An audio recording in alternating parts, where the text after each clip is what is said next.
62.400 денари му исплатила вработена во златарница во Радовиш на 46 годишен штипјанец кој донел да продаде златен накит. Штипјанецот бил во друштво на уште еден засега непознат маж и на продавачката двајцата и понудиле ланчиња, прстени и обетки за кои рекле дека се стар семеен накит.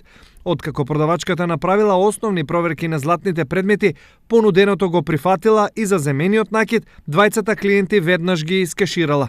Но, дури откако тие си заминале, таа се посомневала во квалитетот на купеното. Извршила дополнителни проверки на златните предмети, при што утврдила дека во составот имаат и друг метал, односно дека се работи за фалсификат.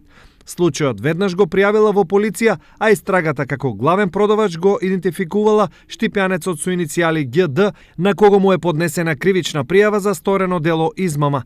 Дополнително се утврдува и потеклото на накитот, односно дали истиот навистина е семеен или украден од некои туги семејни кутии за накит.